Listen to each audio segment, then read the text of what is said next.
নাহমাদুহু ওয়া নুসাল্লি আলা রাসূলিল কারীম বিসমিল্লাহির রহমানির রহিম আসসালামু আলাইকুম ওয়া রাহমাতুল্লাহি ওয়া বারাকাতুহু রব্বি ইশরাহ লি সাদরি ওয়া ইয়াসসির লি আমরি ওয়াহলুল উকদাতাম মিন লিসানি ইয়াফকাহু কাওলি রব্বি জিদনি ইলমা। আমরা দৈনিক জীবনে প্রতিদিনের জীবনে আমরা ব্যথা পাই বা এমনি ব্যথা আসে, পেটের ব্যথা হইতে পারে, শরীরের ব্যথা হইতে পারে, হাঁটুতে ব্যথা হইতে পারে, বিভিন্ন ধরনের ব্যথা আমাদের অনেক সময় আসে। তখন আমরা বিভিন্ন চিকিৎসা নেই অথবা আমাদের মধ্যে যারা অনেকে নলেজেবল আছেন, ওষুধের নাম জানি, তারা আমরা ওষুধ খেয়ে ফেলি অথবা অনেকে হার্বাল চিকিৎসা করি, সবই ঠিক আছে আলহামদুলিল্লাহ।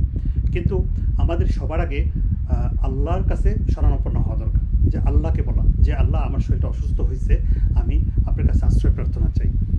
তো কোরআন এবং হাদিসে অনেক দোয়া আছে এবং প্রসিদ্ধ দোয়ার বই হিসনুল মুসলিম, ওখানে আমার ধারণা কাপল অফ 100 দোয়া হবে ইনশাআল্লাহ, 100 না মানে কয়েক শত দোয়া হবে। তো আমরা এই বইটা সংগ্রহ করতে পারি এবং আমার কাছে এখানে একটা বই আছে, আমি যদি দেখাইতে পারতাম, এই যে হিসনুল মুসলিম বই। তো এটার মধ্যে সুন্দর আপনার কয়েক শত দোয়া আছে, বিউটিফুল, এবং রাসূল সাল্লাল্লাহু আলাইহি ওয়াসাল্লামের সুন্নাহ অনুযায়ী দোয়া, এবং জীবনে যখন যে দোয়া প্রয়োজন মোটামুটি সব দোয়াই আছে এখানে এবং হাদিসের রেফারেন্স সহকারে। তো এখানে হিসনুল মুসলিমের মধ্যে একটা দোয়া আছে যে যদি কেউ ব্যথা অনুভব করে শরীরে, তাহলে ওখানে হাত রেখে, যেমন যদি এখানে ব্যথা পায় হাত রেখে বলতে হবে বিসমিল্লাহ বিসমিল্লাহ বিসমিল্লাহ, এরপরে বলতে হবে আউযু বিল্লাহি ওয়া কুদরাতিহি মিন শাররি আজিদু ওয়া হাজির। এটা 7 বার বলতে হবে। দোয়াটা খুবই ছোট, হয়তো আমার কথা আপনি এইভাবে ধরতে পারবে না, আমি একটু তাড়াহুড়া করে বলি, আমার উচ্চারণও ভালো হয় না, কিন্তু আমি রেফারেন্স দিয়ে রাখতেছি হিসনুল মুসলিমে, এই বইটার মধ্যে দোয়াটা পেয়ে যাবেন ইনশাআল্লাহ, এই বইটা। এবং এটার একটা অ্যাপস আছে হিসনুল মুসলিম বাংলা দিলেই এটা পাওয়া যাবে ইনশাআল্লাহ। তো ওই দোয়ার বইয়ের মধ্যে পড়বো যে 3 বার বিসমিল্লাহ বলার পরে 7 বার বললো আউযু বিল্লাহি ওয়া কুদরাতিহি মিন শাররি আজিদু ওয়া হাজির, এটা পড়লাম। তো এটা মুসলিমের হাদিস। তো এই দোয়া পড়ে ফল ভোগ করেন আমি এরকম একজনকেও চিনি না, আলহামদুলিল্লাহ। তো আসেন, আমরা যখন অসুস্থ হবো, কোনো ধরনের ব্যথা অনুভব করব, আমরা প্রথমে এই দোয়াটা পড়বো, এবং অন্যান্য দোয়া তো আছে যেটা পারি। আর আরেকটা দোয়ার পরে আসছে যে সূরা আম্বিয়ায় 83 নম্বর আয়াতে আইয়ুব আলাইহিস সালাম যখন অসুস্থ হয়েছিলেন এবং ওনার অসুস্থতার ঘটনা, লম্বা ঘটনা, এগুলো তাফসিরে বিভিন্ন ধরনের ঘটনা আসছে, আমি ওদিকে যাচ্ছি না। উনি তাফসিরের মধ্যে আসছে, ইবনে কাসিরের তাফসিরে বিভিন্ন রেওয়াতে আসছে যে উনি 18 বছর, একটু মতান্তর আছে কিন্তু 18 বছরটা বেশি প্রসিদ্ধ, 18 বছর উনি অসুস্থ ছিলেন। তারপরে যখন উনি আল্লাহর কাছে দোয়া করেন, আল্লাহ ওনাকে মুক্তি দান করেছেন আলহামদুলিল্লাহ। আউযু বিল্লাহি মিনাশ শাইতানির রাজিম ওয়া আইয়ুবা ইয নাদা রাব্বাহু আন্নী মাসসানিয়াদ দুররু ওয়া আনতা আরহামার রাহিমিন। স্মরণ করো আইয়ুবের কথা, আইয়ুব আলাইহিস সালাম যখন তার রব তাকে আহ্বান করে বলেছিল,